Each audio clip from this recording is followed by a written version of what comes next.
I just flew around the world. I work with some amazing people to pull this off. Like, I'm that dude. I'll openly admit it, where I've lacked, up until this podcast, to be honest with you, is I haven't done anything for purpose. I've always been driven by the financials first. You go from accomplishing this major feat and creating inspiration, but did I empower anyone?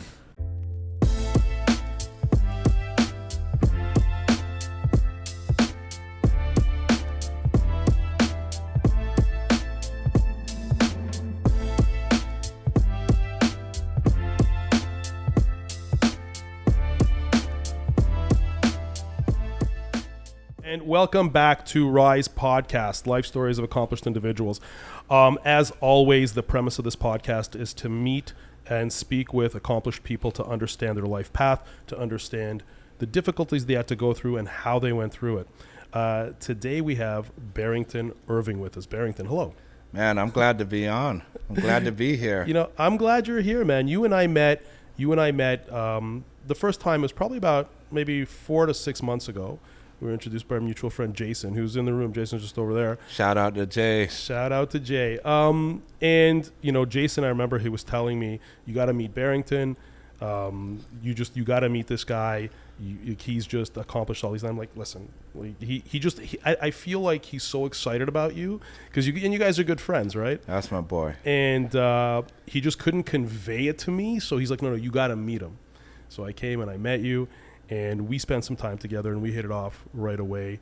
You toured me around your office where we're sitting now. This is actually an airport hangar. Yes. Yeah, we've basically decided to make the airport our playground. Okay. Well, listen, you've done a good job. I mean, yeah, it's quite an impressive place. So, you know, we're here now, and I want to jump into telling my listeners who you are. So I've prepared some stuff. There's so much out there on you. You've had so much media coverage about the things that you've accomplished and the things that you've done. So I want you to bear with me. I'm going to jump into this monologue. Oh my gosh. Bear with me while I read through this. But here we go. Captain Barrington Irving Jr. in 2007, at the age of 23, while still an undergraduate student at Florida Memorial University, flew a single-engine aircraft which he built himself from donated parts around the world, completing a 97-day, 30,000-mile journey. He was the youngest person to fly solo around the globe and is still the only black pilot to have done so. This endeavor earned Barrington a title in the Guinness Book of Records. Now, before I go on, I mean, that alone is enough. Like, I don't even need to go on, but there's more. So, okay, let me go on. Okay, so, born in Jamaica, Barrington moved to America when he was 6 years old, and raised in Miami's inner city, surrounded by crime, poverty, and failing schools. As a student of Miami Northwestern Senior High School, Barrington turned down multiple Division I football scholarship offers to the University of Florida to pursue a career in aviation. He graduated from Broward County College and Florida Memorial University, where he earned a bachelor's in aeronautical science, magna cum laude. During this time, he also earned his private commercial and certified flight instructor licenses. Prior to his historic flight around the world, Barrington founded Experience Aviation, described as quoted from their website, a non-profit organization dedicated to bridging the gap in STEM awareness and skills by utilizing aviation to build STEM aptitudes in students and to direct them towards careers in aviation and other STEM-related fields. The acronym STEM stands for Science, Technology, Engineering, and Math. Through Experience Aviation, Barrington was able to reach hundreds of kids, but he wanted to reach millions of kids. In 2013, he launched The Flying Classroom, a proprietary K-12 integrative STEM supplement curriculum platform. Through this platform, students can explore 55 STEM-based global expeditions, covering 165 lessons, and over 15,300 hours of professional development. Barrington has been a TEDx speaker and featured in the New York Times, the Miami Times, Robb Report, CNN, NBC News, ABC News, the Detroit News, Aviation International News, and many, many more. There are a couple of quotes here, Barrington. Sorry, it's taking a long time because... No, I'm actually very impressed. With me or with you? No, with you.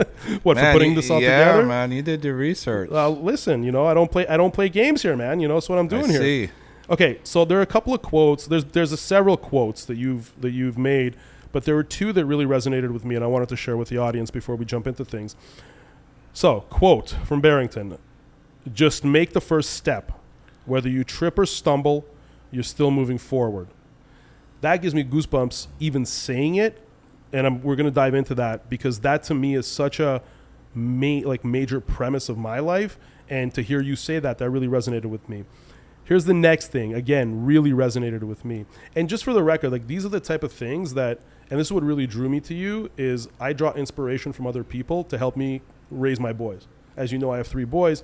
So when I meet someone who can inspire me to inspire them, the value of that relationship has multiples on it. So next quote from Barrington: "The only thing that separates you from CEOs in corner offices or scientists in labs is determination, hard work, and a passion for what you want to achieve.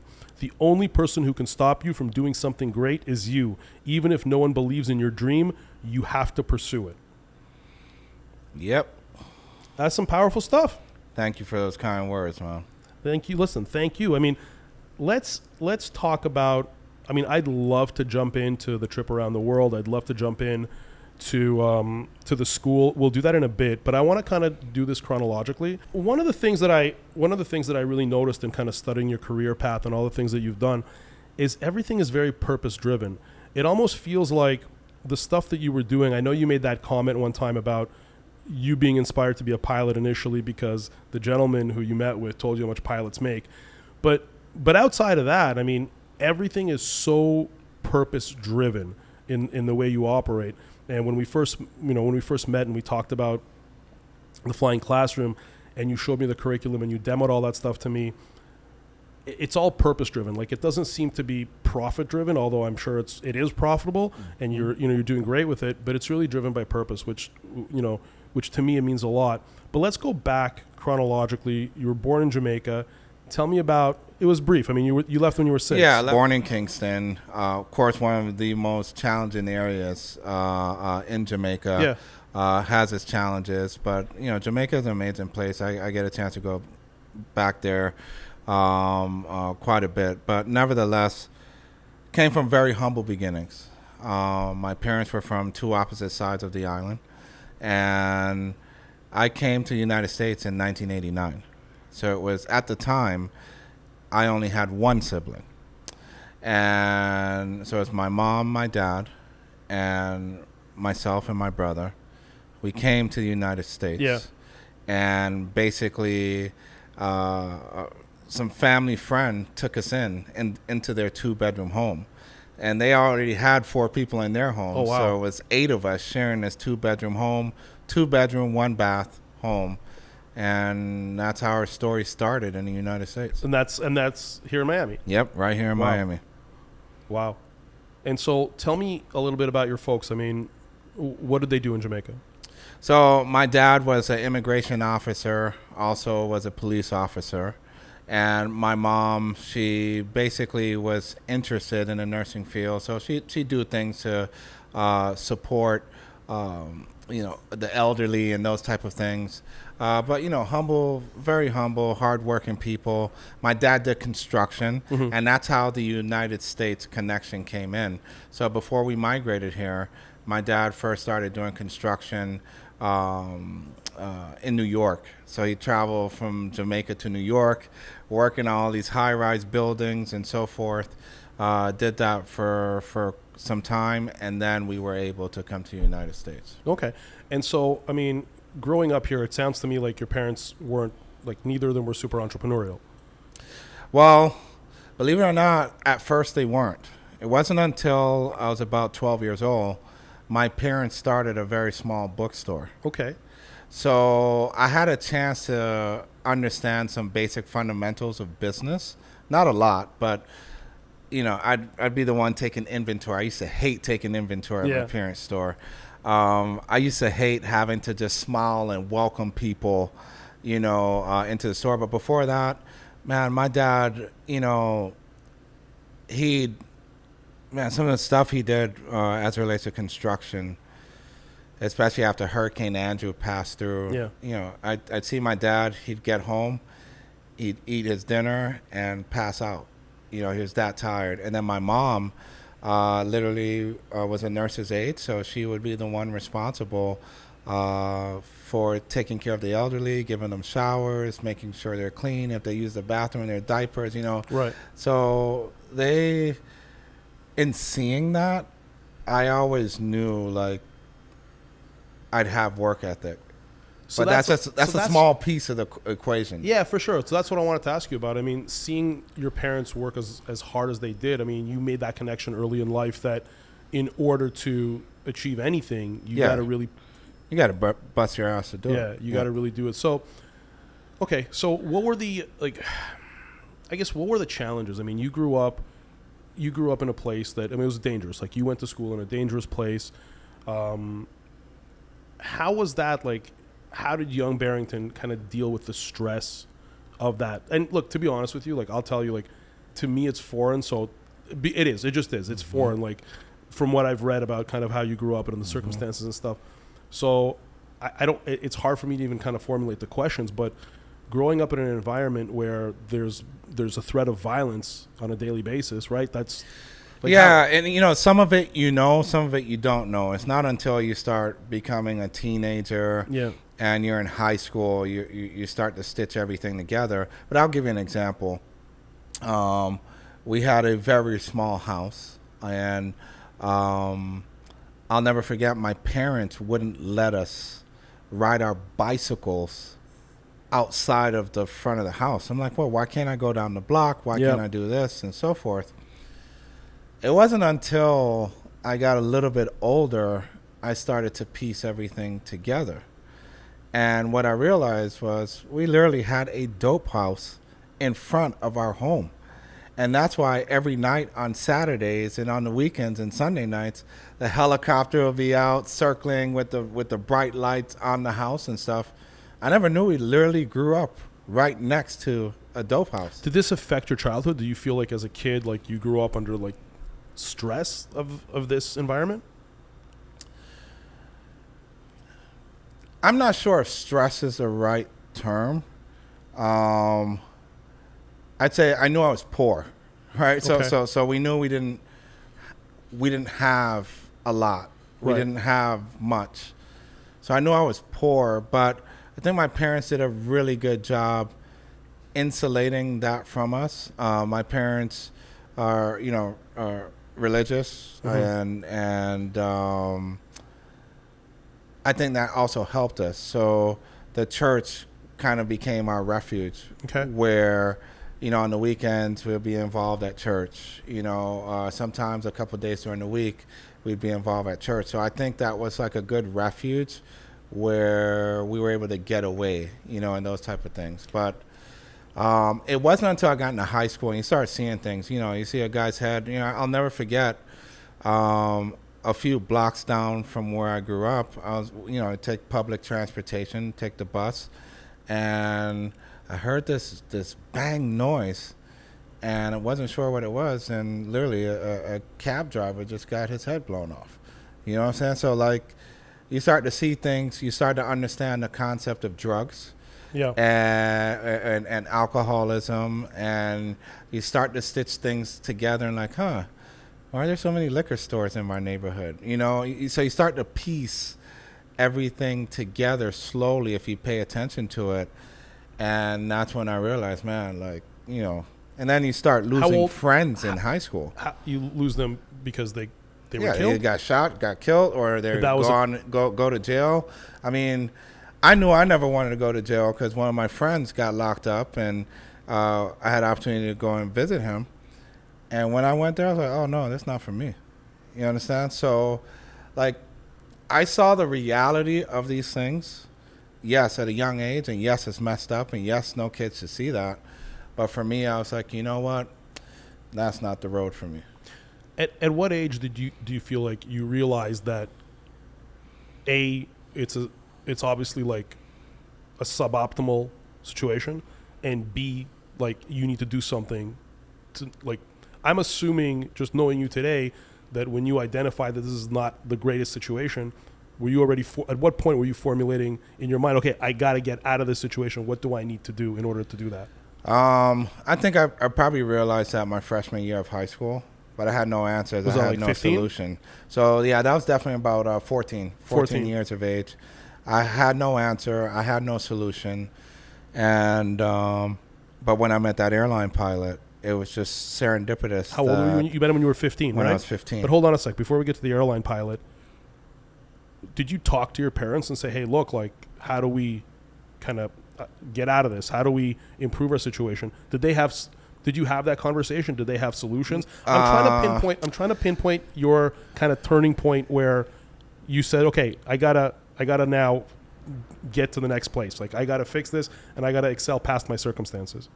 Well, I think I'll be honest with you. I think a lot of folks, no matter if you're in the inner city or wherever you are,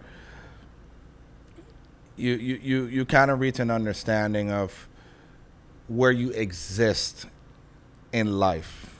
Not necessarily knowing your space or your purpose, but kind of like where you exist in life. The best my parents could tell me is, hey, do well in school and try to get out. That was a conversation. There wasn't a formalized conversation around, these are things you can do. And so, my parents came as immigrants to this country. Yeah. And they knew education was important. So even when I played football, if I didn't have the grades, I wouldn't be able to play football. It was as simple as that.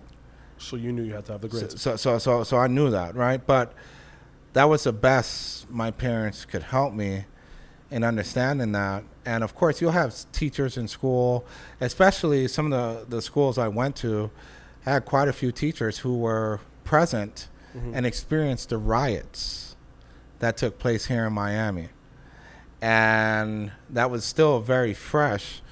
And there was a sense of pride about your community, or black pride and stuff like that. Being proud of who you are, where you come from. So I had some understandings there. But at the end of the day, when you have a chance to go to the mall, to a nice community, or you start going to other communities, and then you come back home, like, you clearly understand, the difference. It's like I have kids now, and I'll never forget a few years ago, my kids were like, and they were only 6, 7 years old, and they were saying, why do I see bars on windows? Why do people have bars on windows? Well, this isn't in your neighborhood now. No, it's not in our neighborhood, right. But I take my kids, through the neighborhoods I grew up in, and they're like, why do they have these things covering their windows? Right. Not realizing, hey, it's to deter theft. Sure. But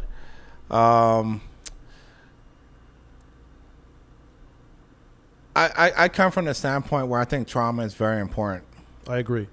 Right? I think it's very important. I agree with you, yeah. The thing we don't understand is every person is different. So how much trauma is too much and how much trauma is too little? We don't know the formula because everybody's different. I find from these interviews that I'm having and from my own experience, it's the strangest thing, but the more trauma there is, I see it a direct relationship. The more trauma, the more accomplishment later in life. The more trauma early, the more just perseverance, everything later in life. Now, I'm only seeing the accomplished people. I'm talking to accomplished people who then tell me about their trauma. I'm sure there are a lot of people who have trauma that, quite frankly, I'm not talking to in these conversations that are still in that bad trauma. place. Of and course. They're still in that trauma as adults. Of course. And that's why I say, the limiting measuring tool is us, right? So we all react to things very differently. And that's part of it. And, the other part of it is opportunity and timing to a certain extent. We make our own opportunities, though, no? Wouldn't you say? 100%. You did. I did. I would say my upbringing allowed me to shut off emotions, which I probably did too much. So I'm sure that negatively impacted me. But once it was like, okay, this is what I need to do. Well, I don't care how I feel about it. This is what I need to do. And I think my upbringing, I really credit a lot of my upbringing to who I am today, being resourceful, having the ability to pivot, having the ability to take criticism and keep pounding away at it, not being afraid to lose it all. Right? A lot of folks, once they make it, they stop. They're comfortable. Like, I'm never comfortable because I was never comfortable growing up. You know? Yeah. So, yeah. Let me ask you this. So I know that you met the pilot when you were 15, and just, watching your TED talk, the pilot had asked you, hey, what do you think about a career in aviation? And you would ask them how much it cost, and that how much but it paid. even before I said how much does it cost, I said to him, I said, I don't think I'm smart enough to fly an airplane. Right. Which speaks to the trauma. Right? I just didn't know it at that But age. what was instilled in you? How is it that you were led to believe that you weren't smart enough? I didn't think I was smart enough to access something like this or to fly an aircraft. I thought, now granted, yes, you have to be smart to do anything worthwhile in life. You have to have some level of hustle, some level of dedication, some level of brains to do it. But I just didn't think I was smart enough because these are intimidating fields. And I think a lot of times when we're, saying, why aren't kids taking advantage of these jobs and these amazing things you can do in life? Sometimes we forget how intimidating Absolutely these career fields are. And I was intimidated. You fly an airplane? Oh, I don't think I can do that. So he was also Jamaican, right? Yes, he was also Jamaican. Did that not give you some kind of reassurance that if another guy from Jamaica can do it, I could do it too? Yes and no. It was reassuring to see someone that I can identify Correct. with. Yeah. 100%. But that helped me from the aspect of saying, I think I can do this. What really helped me with him was his mentorship. Mm-hmm. So, and I love this part about him where he was basically like, look, I'm a pilot. I don't have time to hold your hand and talk to you every 2-3 days or whatever the case may be. So he said, one time a month for 30 minutes, one time a month we'll speak no matter where I am in the world. And we spoke on the phone once a month. And I literally saw the world through his words. And part of the reason why I mentioned that is I'm sure you've spoken to tons of amazing people, and you have an audience of folks who will say, man, I wish I can do more, but I don't have the time. The 30 minutes once a month, that was more than enough for what I needed and that encouragement and support. So you had been kind of going down two tracks since the age of 15, mm-hmm. right? You were going down the track of having this mentor, this gentleman what was his name? Gary Robinson. Okay, Gary Robinson. You were speaking with him once a month for 30 minutes. So you had this mentor, clearly an interest in aviation, and then at the same time you were a football player. So when you came to that fork in the road where you're offered full scholarships, which quite frankly is every man's dream, mm-hmm. right? Mm-hmm.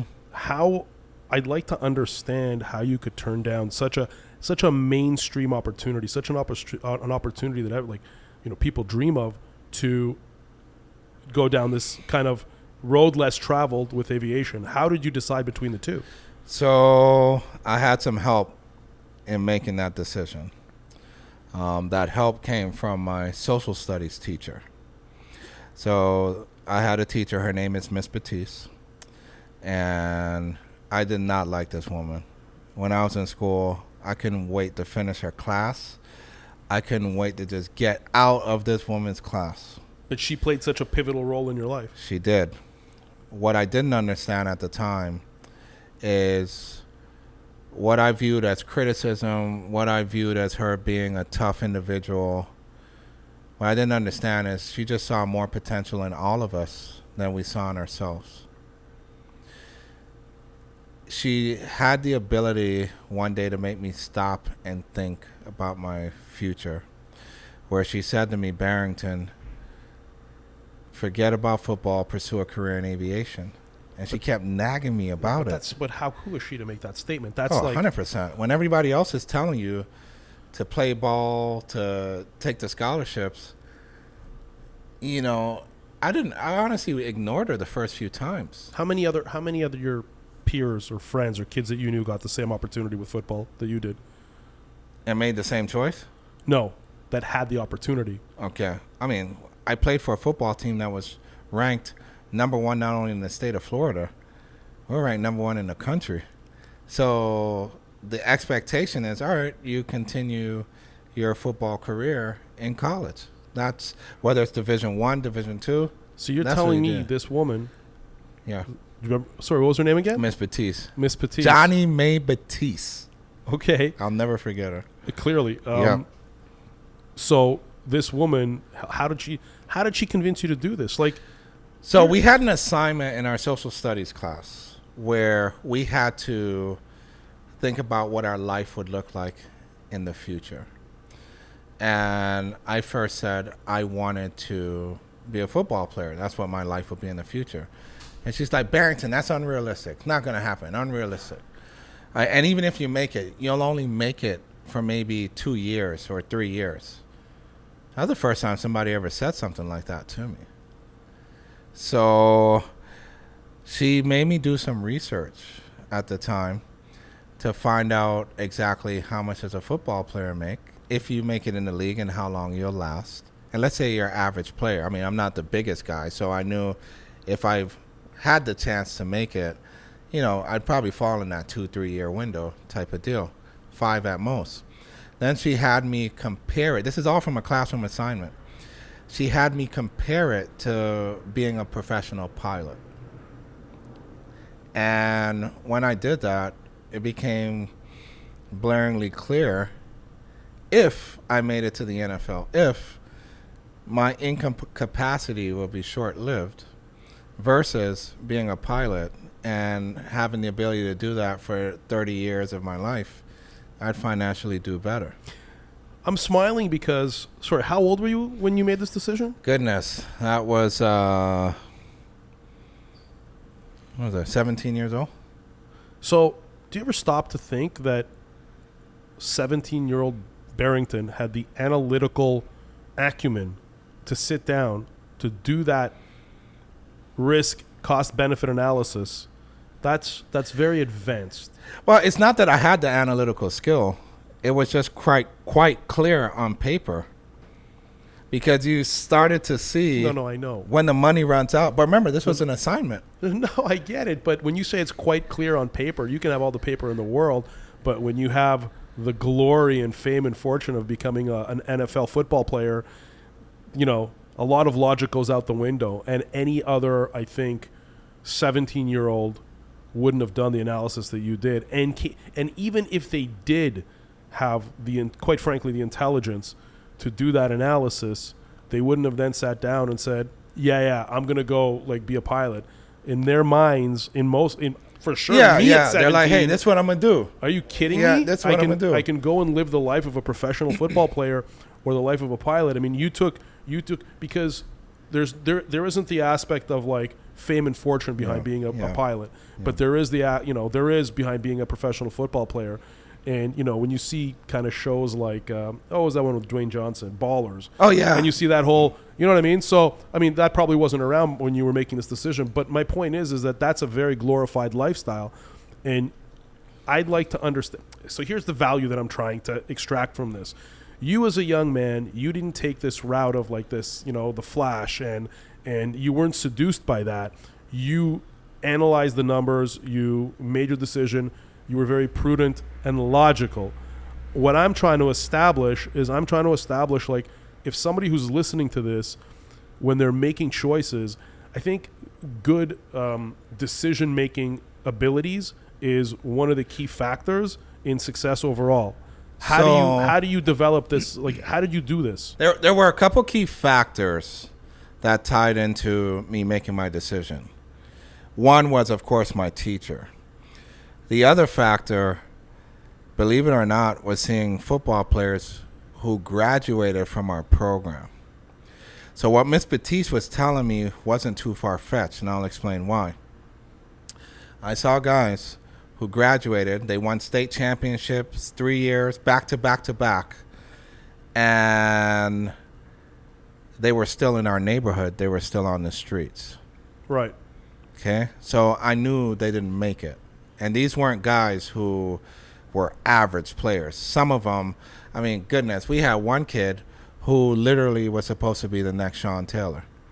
I won't call his name, but ended up being addicted to drugs, had a full scholarship to the University of Miami, right?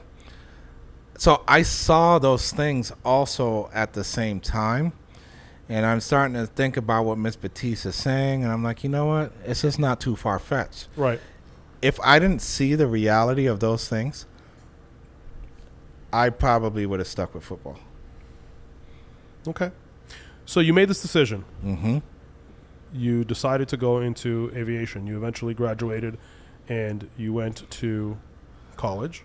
Yep, community college, because my parents were looking at me. They're like, hold on, you just turned on a full ride? We can't pay for you to go to school. Oh, wow. You're going to have to figure out how you're going to get through this. So I came back to Miss Batiste, and I was a bit upset with her. I'm like, Miss Batiste, I think I made the wrong decision. I can't afford to go to school. And she was like, Barrington, it's okay. I'm going to help you apply for scholarships. I'm going to help you. So every type of scholarship I was trying to get. And some of them I got because no one else applied. I went to school in a really rough neighborhood. So I got a couple medical scholarships because, hey, ain't nobody else applied. Right? I'm smiling. No, I'm smiling because when I went to school, I didn't. My parents didn't have any money to send me to school, and I remember going through and applying for every bursary, grant, scholarship, and I actually funded my way through school with a combination of loans. So I understand that. Yeah, between that and the Pell Grants for those who can't afford school. Yeah. And I started at a community college. Did you have good grades in high school and in college? I did have good grades in high school. Absolutely. My parents didn't play. And strict? Your dad was strict? Mom was strict? Both were strict. Of course, my dad was the stricter of the two. Mm-hmm. And as a young man, I didn't understand him as a child. Right. As a man, I'm grateful for every ounce of what he did because I think that's what's made me... When I define grit, he really plunged that in me. He really defined that for me. Was he an athlete as well? Was he athletic? I'm sorry if he. I know he played soccer growing up. But did he lead by example? Was he athletic? You were athletic. You were so. Yeah, no, he played soccer, but he wasn't like it wasn't anything formalized sports or anything like that. No. Okay, got it. Okay, so back to college and back to. Remind me the name of the university. I just read it off. So I first went to Broward College, right, and then I transferred to Florida Memorial University, which is a HBCU, so it's a historically black college. Okay, so while in university, you started the aviation company. Experience Aviation. Experience Aviation. Yep. So you started Experience Aviation while you're a student? Yeah. What was the genesis of that? I had no choice. You're gonna find as this story goes along. Yeah. I had no choice. So the reason why I started Experience Aviation is because I couldn't at the time get any nonprofits, get any organizations, even get my own school to support me. Sorry, support you in what way? In flying around the world. So before I knew anything about setting any records. Sorry. Mm-hmm. This is all to create infrastructure for you to be able to fly around the world. Yes. So let's back up even earlier. Mm-hmm. Why did you want to fly around the world? So the gentleman who introduced me to aviation, Captain Robinson. Yeah. He sat me down after I received my first license. Super proud of me.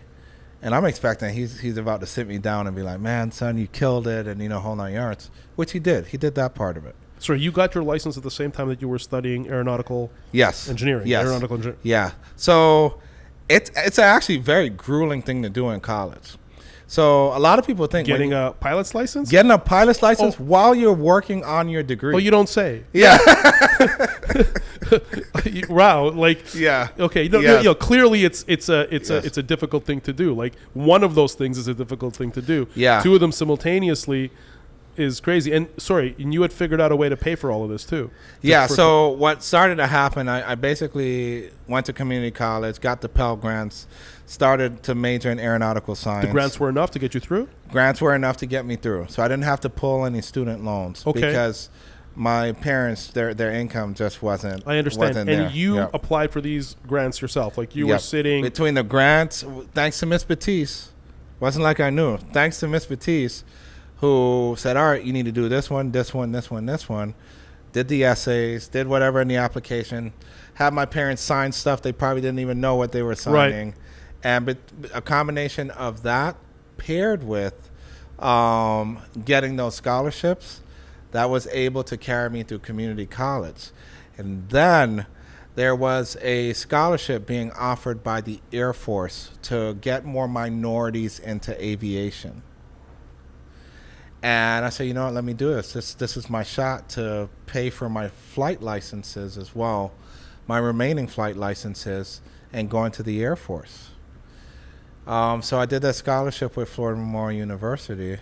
And while that was going on, while I'm earning my licenses and so forth, Captain Robinson sat me down and Yeah. basically said, look, I'm very proud of you. Great job, blah, blah, blah. But he said to me, he said, I want you to give back. And I'm looking at this guy like, dude, what do you mean give back? I don't have any money to give back. Right. I haven't made it yet. How could I give back? It's like, no, son, you don't understand. I want you to share your time, share your knowledge, share your experiences with other young people the same way I did with you. But I'm like, yeah, but I'm not a professional yet. He said, you don't have to be a professional. Just share what you do to inspire other kids. So I took that as a genuine challenge. And I said, okay, I'm taking this as a genuine challenge. I got to think this through. So I said, what if I flew around the world to inspire a bunch of young people? That it can be done. That it can be done. But I'm also thinking, let me get this guy off my back. Let me fly around the world, build up some flight hours, and at the same time, in one swoop, be able to inspire a bunch of young people. Didn't realize where it would actually take me. Knew nothing about setting any records. Didn't know how challenging it would be. I didn't know anything. I was just young, and I came up with a ostentatious goal, and I didn't realize that it would have required such a Herculean task to pull off. And Financially. Oh, financially, even to just get support around it. For 2.5 years, people told me no. Okay, so it took you 2.5 years to get your first sponsorship? It took me 2.5 years to get the first person to tell me yes. So, but to get behind us as Right. a sponsor, yeah. But so to be clear, just to provide context for the audience, you needed to get sponsored because you needed to fund this trip. You Yeah. needed the plane, fuel. Whole 9 yards. I had nothing. Okay, so that first sponsor after 2.5 years, but let's get to that first sponsor. In that 2.5 year period, it took you to get that first sponsor. So in that 2.5 year period, weren't you concerned that maybe you can't pull this off? 100%. So did you think about quitting at any point? Oh, absolutely. What made you not quit? I first had to deal with myself. And I don't think a lot of people understand that concept. What do you mean by dealing with yourself? So part of the reason why I first wanted to quit is because I had some inefficiencies in myself in Barrington. Number one, I didn't feel like I really belonged in aviation. Yeah, we can say part of it is because I didn't see people who looked like me. Yeah, that was part of it. But the real part of it was... Sorry, I apologize. You're saying there weren't other black people in Yeah, aviation. I mean, at that time in aviation, I hardly saw anyone who looked like me at that time. Okay. So it was intimidating, right? Right. So I'm saying, with everyone telling me no, at first I wanted to, it was just an honest conversation. At first I wanted to say, well, maybe it's because I'm black. Do you feel that was the case?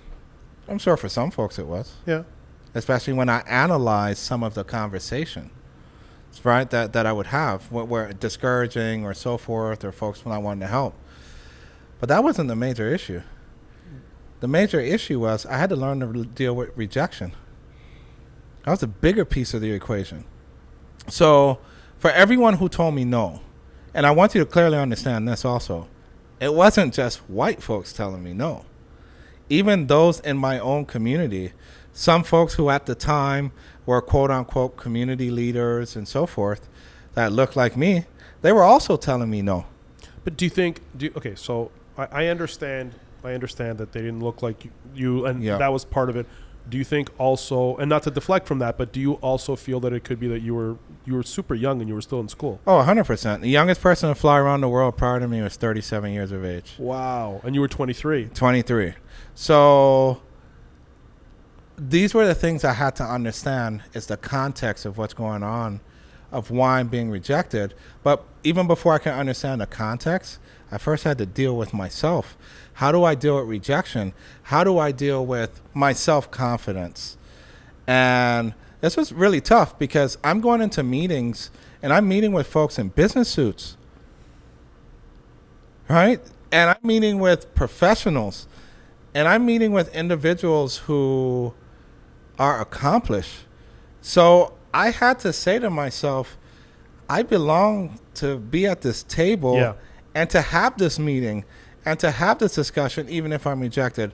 I also had to deal with some of the intangibles, right? So I'd put together proposals trying to describe what I'm trying to do. And I'd skip out on meals so I can go to, my local printer, pay for it to get printed, and knowing 9 out of 10 times nobody would actually read it. Right.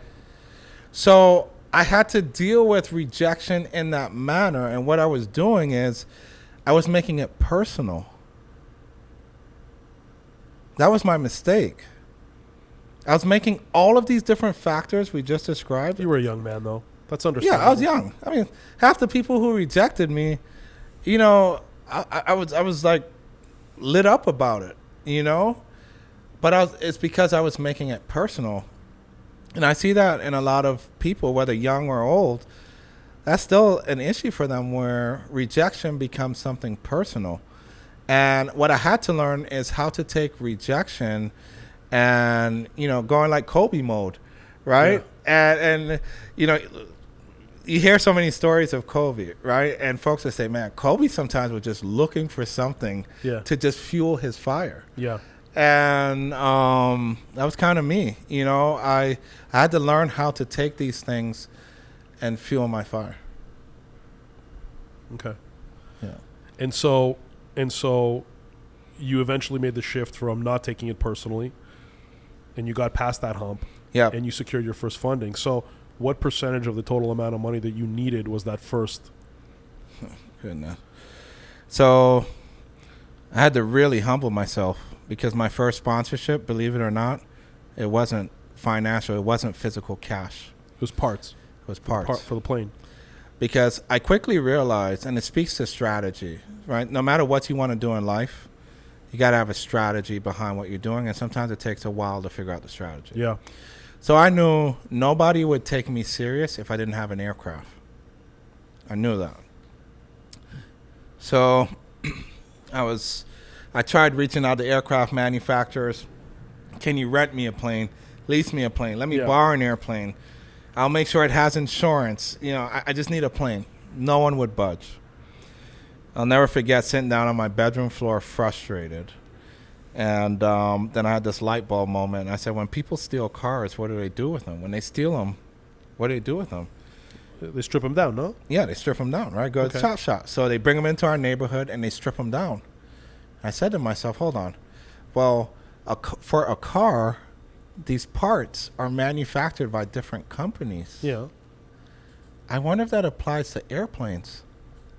Because think about it. You see an airplane, you hear just one manufacturer's name. Right. You don't hear all of the different OEMs, all the different original equipment manufacturers. Yeah. And sure enough, I did my research, and that was the case. So I started to study every single company who made different parts of this aircraft, even though the manufacturer themselves were saying, no, we can't sponsor you an airplane. No. You went a level down to say, okay, now I'm going to go the people who are making the parts to build the plane. Yes, I simplified the situation. And did you have a better Right. Did you have a better, I guess, closing ratio Oh, with yeah. the parts manufacturers? Yes, and I'll tell you why. Please. Because no one expected the next guy to say yes. Sorry, how do you mean? So these folks, so the hardest part I had to get was the engine. That was the hardest part. Once I got the engine, then the next person would say yes, right? And then once you end up with 2, 3, 4 parts, Yeah. folks are starting to say yes. But the truth of the matter is, a lot of folks who said yes actually didn't believe I can get 40 some odd parts for the aircraft. The other parts to build it. Correct. So it was easy to say yes. They said if you get it, then we'll. So they didn't like give you the engine. They said, yeah, go get everything else you need for the plane, and then we'll give you the. So No, the engine manufacturer, they stepped up. They actually delivered an engine. You had an engine sitting in your garage. Yes. So they stepped up and said we are committing to the engine. So I was able to utilize that as leverage. And so now you start to see how the strategy comes together. But you had other folks who are like, all right, you got an engine. Doesn't mean you're going to still get the rest of the airplane. So a lot of people were saying, oh, yeah, sure. Yes, we'll provide this part. And they didn't expect me to get the other parts. Okay, so did you literally build this plane? Yeah, so I didn't literally build all of it. So what I had to do is literally piece it together.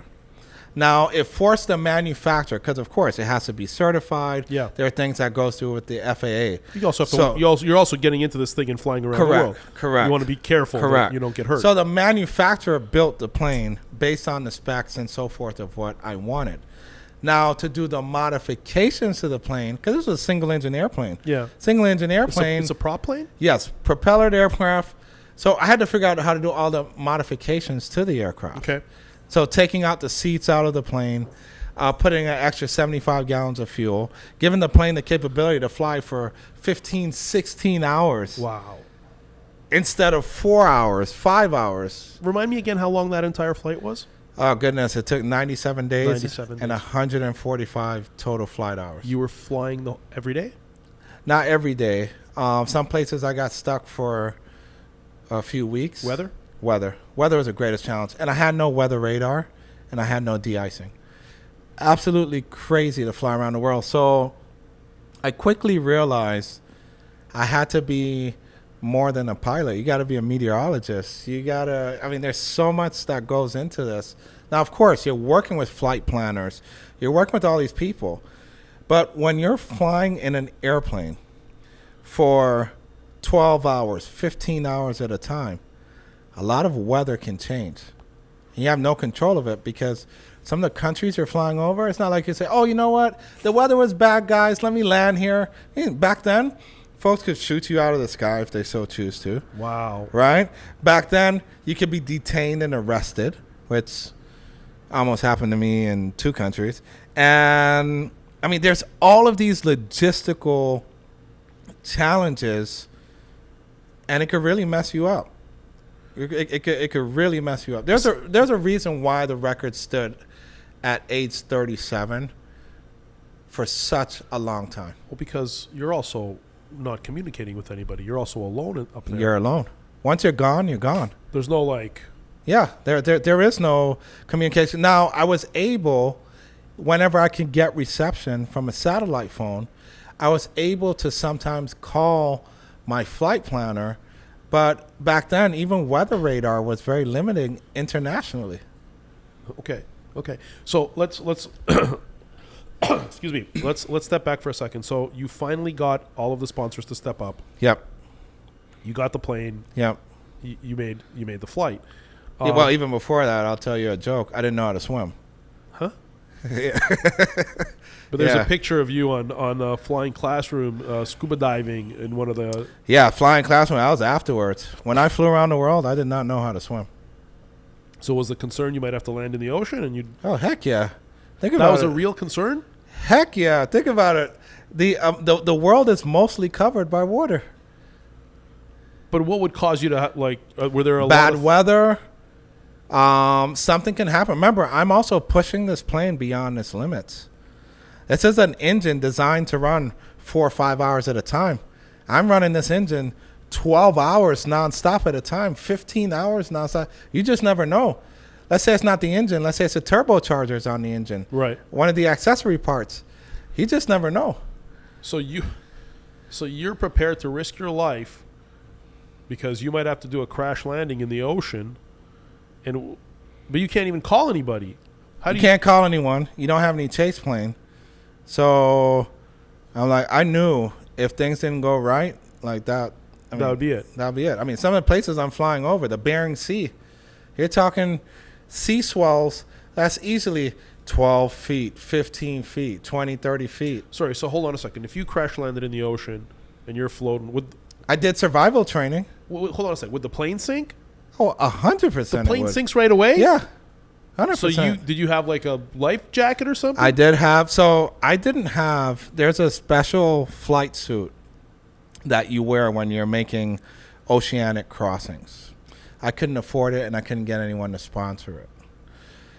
Fortunately, before I crossed the Atlantic Ocean, someone heard about my story. Well, my manager at the time, who was helping me to fly around the world, yeah, and she was just basically volunteering to help me. She said her husband is a pilot, and her husband asked the question, "Where's Barrington's life raft?" And where we call it the guppy suit, right? Where's his suit? Yeah. To cross the ocean. And I told her I didn't have one. So she frantically started calling everyone she could. She was worried about your safety. Yeah. Okay, and you finally got one? Finally got one donated. It wasn't really donated. They told me if I use the raft, if I use the suit, keep it. If I don't use it, return it. Okay. But after I flew around the world, they were real cool about it. They're like, okay, but hold on a second. So So if you were to have crashed in the ocean, yep. Let me explain what that experience is like. Nobody knows you're there. Correct. They'll have kind of like a sense to somewhat triangulate based upon my flight route, based upon my last recorded transmission with air traffic control. But the technology capability wasn't there back in 2007. Okay. Right. It's not like you had like one of those Apple Air tags, right? No. None of that. You know. Yeah. So it would have been very difficult. And when you're talking serious waves that you're flying over, even in a life raft, it could be hit or miss if you'll make it. And you're also talking about how cold the waters are. Oh yeah. All right, that's a major factor. It's like 40 degrees or something. Oh yeah. I mean, there's some of these places extremely cold. And you only have minutes. And I'm not talking like 20, 30 minutes. You have like a good 5 to 10 minutes to try to get yourself out of a situation before things go south. But what way out is there? If they can't find you in time, you'll freeze to death. Yeah. And you were willing to take this risk on? I mean, I was young. I didn't like fully... I knew the risks were there, but I was committed to what I needed to do. Okay, so after you did this flight, but okay, sorry, I forgot a piece of the story. So with Experience Aviation, you said you needed to do that. That was the foundation that you created in order to get the sponsors. Correct. I see. Because some sponsors were saying, okay, if I give to you, how can I get a tax write-off? Right, so you needed to create. Okay, I get it. Right? I see. And I was shocked. I thought it would be easy to say to folks, hey, can I use your nonprofit status or whatever the case may be? And no one wanted to take that risk because it was dangerous. I get it. But even before I left to fly around the world, we created a learning center here at the airport, and we started doing programs with kids and stuff. All while you were in college, university, Yeah. Okay. Yeah. Okay. But I come back to what Captain Robinson told me, right? And which is you have to give back. I have to give back. I took it seriously. The man saved my life. I mean, I don't know where I'd be. Okay. I could look at a lot of my friends. Yeah. Yeah. That defines a good portion of it. So it's important. It's important to find. How did you meet him? Random chance meeting. He walked into my parents' bookstore. Stop. Yeah. I saw him in the parking lot. I saw this guy pulled up in a nice Lincoln Navigator, white Lincoln Navigator. had this stepped out with this uniform on, had a nice watch on. And I'm like, where did this brother come from? Right. Okay. And he's walking into the store, sees that I'm looking at him, and he approached me. Wow. Yeah. Wow. How important is it? I mean, I think I already know the answer to the question, but how important is it to have a mentor, to have somebody like that in your life? Mentor, visuals young people can identify with, Yeah. stories that young people can admire. Because even when you think kids aren't paying attention, Yeah. you got to keep in mind, when I met with Captain Robinson, and I asked him the pivotal question of how much money he made, I was impressed. But it wasn't like I was like, Captain Robinson, I want to follow you everywhere you go, or I want to do it. It wasn't anything like that. I was just impressed by the amount of money he made that he shared. Is he still around? He's still around. You still talk to him? Still talk to him. He's in Houston, Texas. How close are you with him?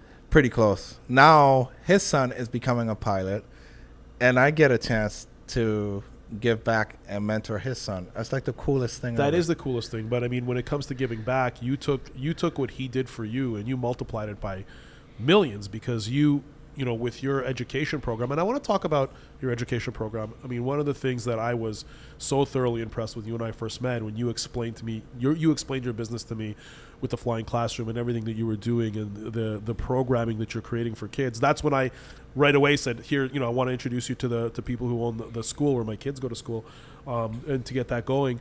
What was the genesis of that? Because at this point you'd flown around the world.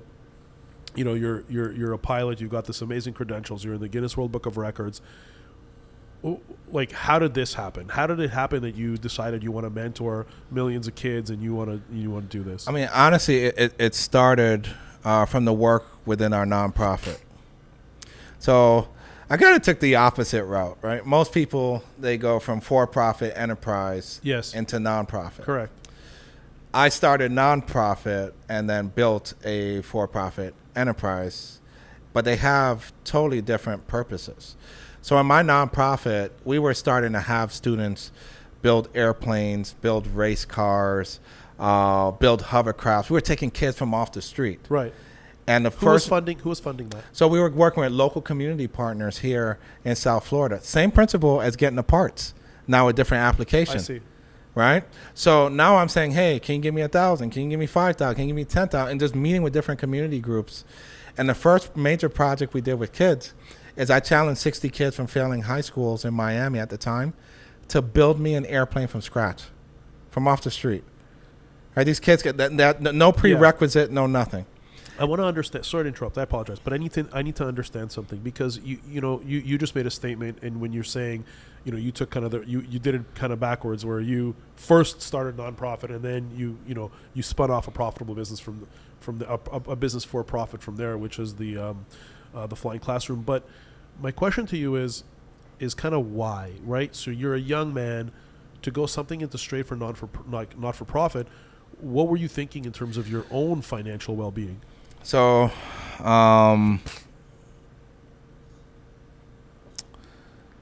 it's a great question. How did you think practically that you were going to survive not making any money? I didn't. After I flew around the world, I mean, I had job offers. I had people who wanted to work with me. There was a school teacher, elementary school teacher, who wrote in a letter to me and our team. Yeah. And I actually know this woman till this day, and I get a chance to work with her students. She's now an elementary school principal. This woman wrote in a letter to my team telling me how, while I was flying around the world, she had no globe, she had no map of the world in her classroom. Yeah. So she went to Walmart, purchased a shower curtain with the world on it, brought it into her classroom, hung it up on the wall, and her class followed me. Everywhere I traveled to, she started to create lessons for her students. She thanked me for inspiring her kids, but she begged me to empower them. I mean, talk about a conviction, right? Because I just, keep in mind, I just flew around the world. I'm the man. I just flew around the world. I worked with some amazing people to pull this off. Like, I'm that dude, right? I'm 23 years old. Yeah. And then you read a letter that brings you back to reality and reminds you what this is all about, where you go from accomplishing this major feat and creating inspiration, but did I empower anyone? And after reading that letter, Yeah. I said, crap, I need to empower people. I need to enable people. And not just do it just to do it, but I need to do it at a high level. And that's after reading that letter, I designed a project to challenge 60 kids from failing schools in Miami to build me a plane from scratch in 10 weeks. Okay. If they did it in 10 weeks, I would fly it. And once that project was a success, that was in 2008. So I flew around the world in 07. Yep. Did that project in 08. Yep. I then continued on within our nonprofit, Experience Aviation, where we were just starting to have kids build things and do amazing things utilizing STEM. My nonprofit allowed me to understand two things. The first thing it allowed me to understand is anyone can do and achieve their highest self through STEM. Step B. Right? Science, technology, engineering, and math. We say STEM plus. Yes. Right? So we say STEM plus because you also have the arts and literacy and all these things that ties into it. But then the second thing it allowed me to understand is a population of who we serve and who America is trying to reach. Uh-huh. Doing these projects with all of these students allowed me to understand how exactly can you reach these individuals that no matter if they come from inner city, no matter if they come from rural areas, we work with all types of kids. Sure. Rich, poor, don't matter. Don't care. It allowed me to build this foundation of understanding. And once I had that understanding, I said, I need to do more than just programs. I need to now actually design processes. I need to design content. I need to design material that educators can utilize in their classrooms all across the country. And that's how I created Flying Classroom, because I said to myself, I think I can figure out a way to engage students, because that's what America is struggling with. Engaging them. Engaging them. I agree. Right? To me, when I look at young people, I don't look at young people from the aspect of I'm here to inspire them. I am here to mentor them. Those aren't the first things I think of. The very first thing I think of when it comes to young people is I'm here to sell them on something. You're here to engage them. Which is engagement. So this is the part that I find it all intriguing, but this specifically, so you then created a program where you've got 55 expeditions in your plane, and you go off in your plane, and you have your crew with you, and you've created a video series. Correct me if I'm wrong. It's a video series, each expedition. Yes. With those 55 expeditions generated 165 lessons. Yes. 15,000 plus hours of. Yes. That's the engagement. It's the fascination with getting in the plane, documenting the whole thing, landing somewhere, exploring, whether it's nature or technology. Correct. And then that is the program that you are offering to schools around the country. And I don't want this to turn into like a pitch for your flying classroom, although I'm happy if it is, because I'm happy for more. Listen, to me, this is a successful podcast episode if one school picks you up, like in addition to the hundreds that you already have, or thousands, I'm not even sure. But you're smiling. So, okay, can you say how many schools you're in on that note, or is it confidential? Oh, goodness. So you don't have to say. No. I'm actually proud of it. I'm proud of our team. We work in over 100 school districts across the country. How many schools is that? Oh goodness, easily I don't know about 4,000 schools. Easily. Wow. Yeah. So you, And we do no advertising. It's all word of mouth, of course. right? And but the part I like in what you were just saying as it relates to these lessons and how we create it. Yes, part of it is the video series that students follow, but we actually design lessons based on what we try to focus on is how do we bring learning to life. That's really what Flying Classroom is. When I was in school, although I made good grades because I had to, my parents didn't play. That was the only way I could play football. I always fundamentally ask myself the question, when will I actually ever use this stuff in life? What I have to learn right now in my K through 12 education, why do I need to learn it? Right. When will I actually ever use it? And a lot of young people ask that very same question. And I said, why not utilize aviation in a different way, fly to different parts of the world, practically explore things kids want to, practically explore things that kids question in the classroom and bring it to life. And it just, no pun intended, it took off. And one of the smartest business decisions I ever made, because a lot of folks were discouraging me. They're saying, well, in education, things are done this way and things are done that way. And then it's done that way. Okay. I might not have majored in education in college. Yeah. Right? Yeah. But from my experiences through our nonprofit working with students, I know what they want and I know what needs to be designed for them. Right. In order to care about what they're learning. And I took it real personal from the aspect of a real priority in doing this and getting this done.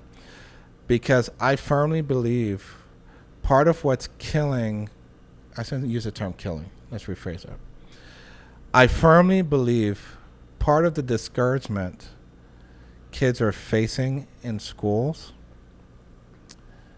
centers around content. Okay. They don't have meaningful content in the classroom. Engaging. I'm sorry? It's not engaging. It's not engaging. It doesn't pique their interest. No. And then everybody wants to blame the teacher. It's not the teacher's fault. You kidding me? It's not their fault per se, right? If you don't have engaging content to work with, like what miracles are you going to really perform? You have to draw their attention in. 100%. And, I'll tell you something else. I mean, I'm very passionate about the topic of, kids and social media. And you and I talked a bit about that before. But at this point, educators and the curriculums that they create are directly competing with this nonsense that's being fed to children through algorithms. And it's not to say that platforms, the social media platforms, are bad. They're not. I mean, my whole career and my businesses are based on social media, but when used in a way kind of where you don't have responsible use, where a child can't possibly use it responsibly, and they're just consuming all of this sensational garbage that's pulling their attention away from their education. But to your point, with Flying Classroom, you've created you've created something that's far more engaging than they could ever experience in the classroom on their own. And you're, I think, successfully competing with these algorithmic, this content that they're experiencing, this sensational nonsense. So in any case, look, I think it's great, and I think that, it's what really fascinated me about you and what you're doing. Yeah, man, it's let me tell you, kids want to learn. Yeah. What adults don't understand is kids don't care about the journey; they care about the destination, which points back to the sale, which points back to the engagement. When we're doing these projects with young people, we don't say, hey, we want you to learn this math, we want you to learn this science. We want you to get to the goal. Right? We don't say that. Right. We say, we want you to build a race car. We want you to build an airplane. Yeah. We want you to dissect a cow's eyeball. Like, when you introduce things in a way to young people that engages them and has, I don't know, some element of danger or goes fast or has risk. But that's the kids want to be edutained. Yeah. They want to be edutained. So they understand that, yes, part of the journey, I have to do the fundamentals. I have to do the requirements. But if you haven't given me purpose to do it, then what's the point? Barrington, what you do, it's not, the fact that it's a successful business is one thing, but for yourself, you're creating real legacy because you're really affecting, I think it's millions of kids. If you're in 3,000 schools, like, you're affecting the lives of millions of children. Like, you're providing value kind of beyond just making money for yourself, and obviously your family is doing well, and it's a far cry from where you started off, but there's such an additional massive layer of satisfaction that you must feel. Like, how, I guess the question I'm trying to ask and I'm trying to get to is that, like, I said at the beginning of this podcast that everything you do seems to be very purposeful. Like, you built a whole business around educating children, and like what we just talked about, in an engaging way. So did you do this by design? I guess I'm babbling now, but I'm trying to extract the information. Is what I'm trying to understand is that you didn't seem like you were ever motivated by the money. It doesn't seem like you could have gone into other things that would have potentially made more money. Correct. So when we're talking to people who are trying to find their path or trying to find their way, you were at first, it's really interesting because you were at first fascinated, to your point, what we just talked about. You got to pull kids in by like the goal, like it would be cool to do this. You were pulled in by the goal of, hey, it would be cool to be a pilot, because you saw Captain Robinson with his suit and his watch and his nice Lincoln Navigator. Saw the destination. Right. So you did that, and now it's like you've put in all this work and effort. I don't know. I guess I'm just trying to understand, and the question that I'm trying to formulate is that, how important is it, do you think, for people who are trying to find their way in life, for young people, how important is it to really put purpose into what they're doing outside of their own financial gain? To me, purpose is everything. Yes, we all want to live a good life. Yes, we all want to make money. Yes, especially if you're an entrepreneur. Yeah. You have aspirations and so forth. I really compare it to playing football. Okay. All right. So I played a position where most of the time I had to block for the running back. I played fullback, right? So I had to block for him. But every so often I'd get handed the ball and it was my turn to run with the ball. Okay. One of the things I've reflected on in my life is even the simplicity of that. Folks think the most important part of a running back running with the ball is how fast they can run. That's important. Right. But it's not as important as two things. One is your vision, and the other is the placement of your feet. Elaborate on that. When I look at business and anyone who wants to be an entrepreneur, they would say, this is what I envision. Yeah. However, the vision of what they are looking at, or what they're exploring, it's a sliver of the total piece. So a lot of entrepreneurs, for example, I'll ask them the question. I said, do you know your industry? And I say, yeah. Okay. Explain to me how money flows in and out of your industry. Uh-huh. Right? They don't know. They don't know. Yeah. Explain to me the different tentacles and arms of your industry. Sure. They can't tell you. Because you have a vision, but that vision most of the times is based on what you know and to a certain degree what you read.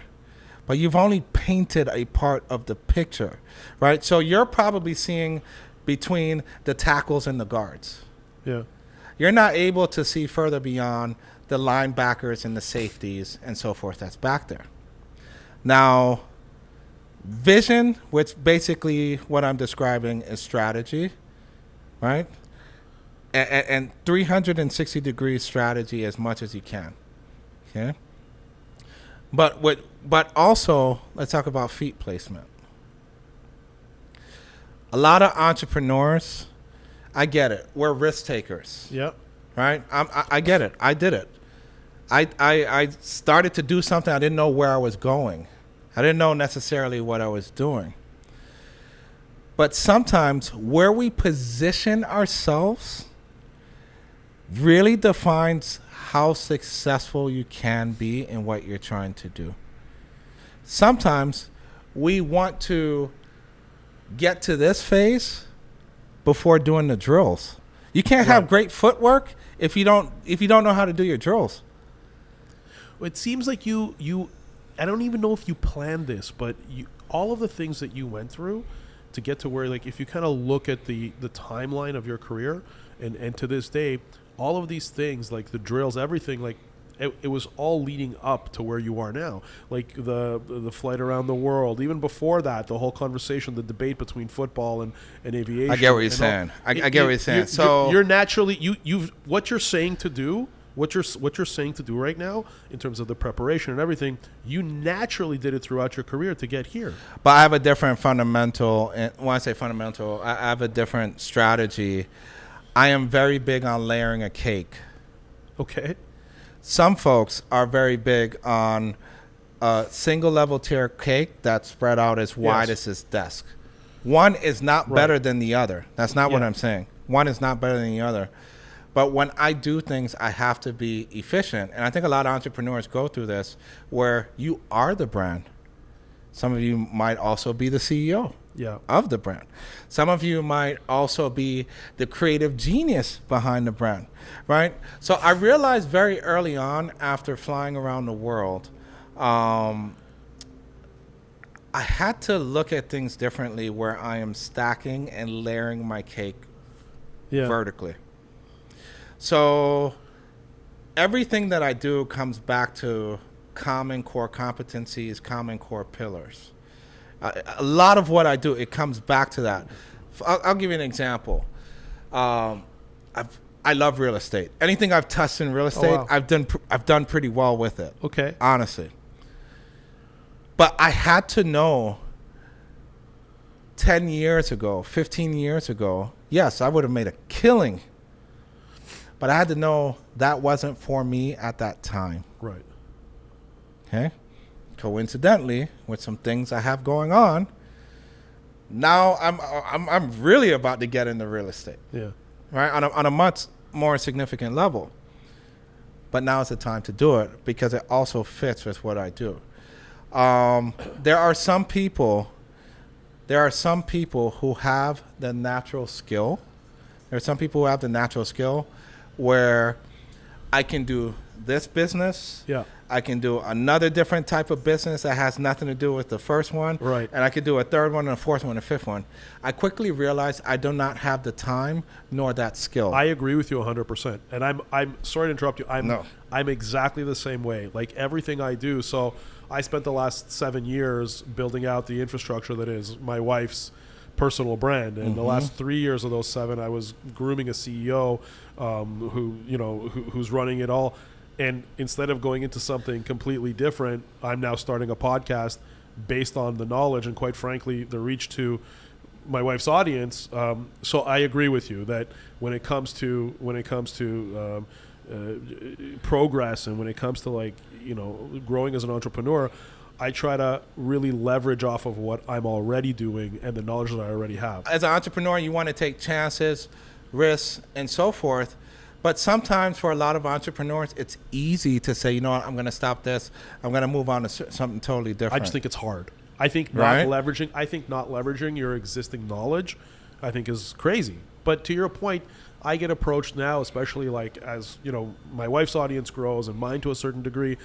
I'm now getting things thrown at me that they seem interesting, but I have to say no to them because I don't know enough about those businesses to get into them. But yeah, you're right. But real estate is a pretty far cry from what you're doing now. Yeah. But it naturally ties in because what we're doing, and especially what we're doing around adult education. Right. folks want us to bring that into other cities and communities. So you're thinking of owning the property that these schools are on. Right, and being able to not only create content, but create a place, create a haven where you can quickly upskill individuals and so forth. But once again, how did that come to be? Because just like a running back, I had the chance to, everybody thinks it's about running as fast as you can through the gaps. No, you have to wait for the gap to form and then run. You have to wait for the gap to form. You have to wait for the opportunity to avail itself. 100%. I understand. So in terms of your expansion now, it's funny. I just saw a book. While we're talking, it's Jim Quick's book. Jim is him and Valeria. They've created content together. Small world. Yeah, small world. I think that Flying Classroom, I mean, there's still a massive market for that. So are you continuing to press on that, and are you continuing? Yes. I mean, you said it was You said it was mostly word of mouth. Yes. But like, I would think that, and I mean, it's just my opinion, but I would think that like a very intentional outbound sales effort would, I mean, if it's grown to what it has by word of mouth. Yes. You could probably 10x that business. I could. I mean, a major question for me right now is, do I go direct to consumer? Just being openly honest with your audience, right? That's a big question. I think it's massive. Do I go direct to consumer? I don't know why I mean, you have the relationship with the schools, and an account with one school reaches a lot of kids. And I mean, again, I don't claim to know a lot about kind of your licensing and the way you do your business, but I would think to go to direct to consumer, especially now with technology. But it would be an effort. It would be building out your social media, building out the content to be optimized for social media, short form, long form, audio. And these are realistic things, right? Because as I balance that decision, I'm also balancing the decision around adult training. So America has a serious problem that's going to be a problem for our national security. We don't have enough technical skilled people in this country. Really? Yes. This is not just a shortage of pilots, a shortage of aircraft mechanics. We have shortages of plumbers, electricians, folks who could install solar panels, folks who could install electric chargers. Yeah. This is a real issue for our country. And yes, I'm Jamaican, but I'm also American. And this is something where I feel convicted to take on full speed ahead. Yeah. Now, have I figured out a complete business model around this? No. But I figured out the niche. You figured out the need. Correct. And the niche. So the adult education, it's... Are you certifying people to do certain things? Yeah, that's and we've had great success doing it. So what everyone struggles with as it relates to taking an adult from off the street, and upskilling them, providing them a specific short-term certification, and getting them employed. Everybody struggles with actually finding those people and recruiting them. Recruitment comes easy for us. Why? I think because we genuinely understand people. I don't look at people as serial numbers like how you look at a car or an airplane. I look at people and experiences that they want to have. You know, it's just like when we work with students, I would hear people say all the time, oh, these kids don't want to learn. Well, prove that wrong. Then I hear from the adult perspective, oh, people don't want to work. No, it's not true. It's what is the purpose to a certain extent that, not granted, I know folks who own restaurants, for example, and people don't want to do those. I get it. But at the end of the day, there are folks who would love to have the capability to work on a $75 million jet, or love to have the capability to install solar panels. Sure. But it's not spelt out for them. It's not. They don't know the road. Correct. So you can provide that guidance. Right. So this is the guidance and the education. Yeah. So this is like a realistic, and I'm just openly sharing this. I know you have a population of entrepreneurs and stuff. Yeah. It's a realistic business decision, right? Do I jump into something that I know and build upon it that's an immediate automatic, right? Or do I venture into a space where I understand I understand quite a bit of it. I've piloted programs that's done well. And do I diversify what I'm doing? But is it diversification? You're talking about so the two things that you're talking about, if I understand correctly, just for clarity, is the curriculum, the flying classroom for kids. Yeah, direct to consumer. Direct to consumer, and potentially increasing your presence with the school districts. So there's the flying classroom is one, and then the adult education is the other. Yes. So why have you divided them? Why can't? So I know they're different infrastructures and they're different. I know all of that, but I guess my question is, why can't you do both? I think I can do both. I think you can do both. I think I can. Can I handle mass scale if I go direct to consumer? I don't know yet.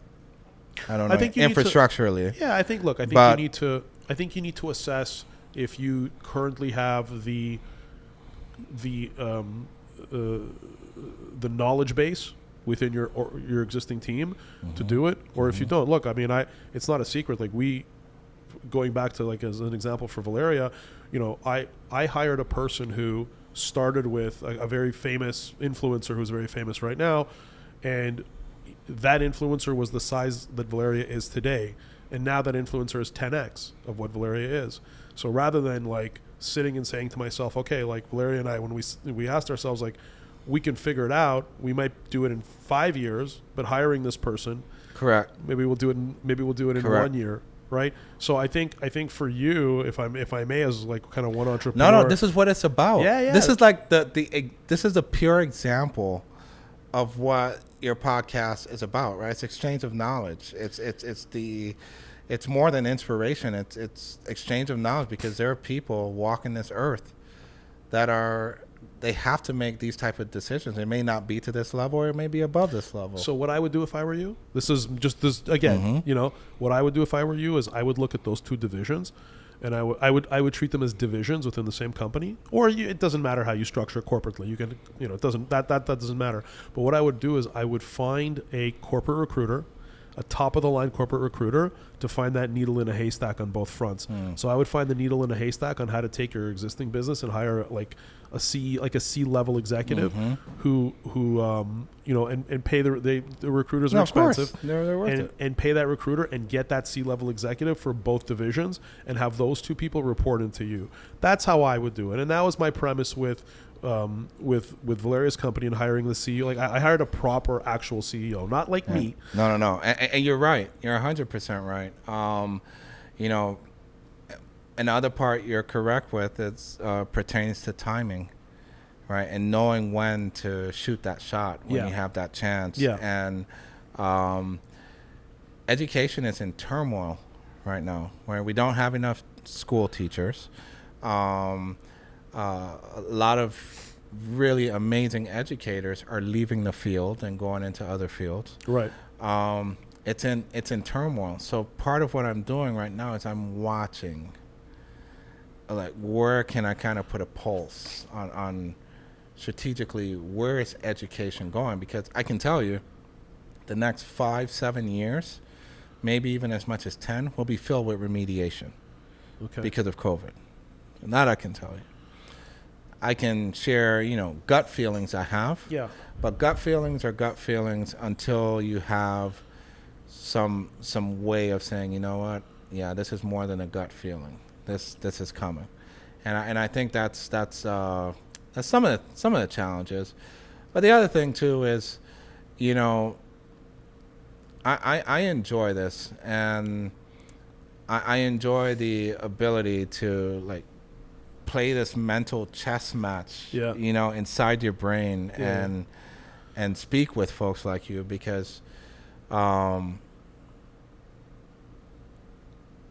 there is no one way to do something, and then you have to think miles ahead. Okay, if you go down this road, where do you think you'll end up? I hear what you're saying. For me, I just go. I just move, because as soon as and it's funny because when our team, they're always telling me, Gerry, slow down. Like, let us first get this. My team says that to me too. Let's get, right? It's like, let's get this right first. Let's get what you've already asked us to do. And I'm like, no, nonsense. We need to press on, because if you're not constantly progressing, and if you're not constantly growing, not only in terms of like top line and bottom line financially, but in terms of your concepts, who you're reaching, the legacy you're creating, if you're not constantly on that upswing, then 100%. It's like we're getting ready to drop a curriculum focused on technical skills for upper elementary school students and middle school students. Wow. Unheard of. Yeah. But I started to ask myself the question, when we were working with adults, I started asking myself the question. I said, hold on, when do kids actually ever use tools? Yeah. Okay, fine. You're in high school. You're part of the robotics program. Sure. Okay. If you're lucky enough, your school has an automotive program, or an aviation. If you're lucky enough. Yeah. But that's a small population. I said to myself, America is crying out saying we need more technical, skilled individuals. But I'm asking a fundamental question. When do kids actually ever use tools? Ever. Right. Whether in school or out of school. Yeah. The answer is it doesn't happen hardly ever. And of course, if you buy furniture from IKEA, you put something together or something like that, or maybe they fix their own bike. But I'm saying to myself, man, this is a real issue. And so now we're getting ready to launch a curriculum that piggybacks off of some of what we're doing in adult training and doing it with upper elementary and middle school. Because if I can cultivate that mindset from earlier on, then when they get to high school, hey, what technical skill path can I take? Or when they go to college, same thing. Yeah. And that's how my mind works, because at the end of the day, what you're doing is orchestrating. And I don't think a lot of entrepreneurs look at themselves as if they're orchestrating something. Yeah. Yeah. Look, the thing is that it's funny, because when you talk about your business strategies, you're not talking about, not once have you ever said to me, either here on camera or off camera, this is how I think I can be most profitable. You're always talking about, this is how I can affect the most positive change. Mm-hmm. It's always about the statement you just made. It's about the kids. Mm-hmm. And I think that for me, the biggest lesson that I'm getting from this conversation, and that I've gotten from knowing you the short amount of time that I have, is that where I've lacked, and I'll openly admit it, where I've lacked up until this podcast, to be honest with you, is I haven't done anything for purpose. I've always been driven by the financials first, because I always had, just through my own upbringing, this like fear of always being like, we're gonna go broke and be in the street. That's what my father told me. Understandable. That's what my father told me my whole life. So I was always thinking about the profitability. But with you, and again, what I'm taking from this, and what I'm really walking away inspired with, is that you're thinking first about who you're benefiting, how you're benefiting them, the kids, the adults. And I think that to me is the big takeaway. So on that note, Barrington, I really want to thank you. Thank you. Thank you, Gerry. This was great. I enjoyed it. I enjoy it because it allows an individual to have conversations that they might have privately with others, but it allows you to really have a conversation, a very real conversation, in front of an audience of people who I'm sure can identify with a lot of what we share. Yeah, I agree with you wholeheartedly, and I can tell you that the amount of benefit that I'm hoping this will create is going to be, I hope it's going to be meaningful, because to be able to sit down and understand your path, because I can read about you, I can go and I did, and I can read about you, and I can understand, I can get bits and pieces here, you came from here, and I get it. And it's one thing when you see it in a written word, when I see your bio in like 3 or 4 paragraphs. But when you actually sit down and I can understand where you came from, how you came from there, the challenges you faced, how you overcame them, the mentality you had to have. And I think that when somebody invests their time and really sits down and listens to this conversation, I think that's where you and I collectively in this conversation are creating value. So again, thank you. Oh man. Okay. Thank you, Gerry. And that's it for today, guys. Thanks for tuning in. If you haven't already, please subscribe, like, comment. Let's get a conversation going on this video, and we'll see you next time.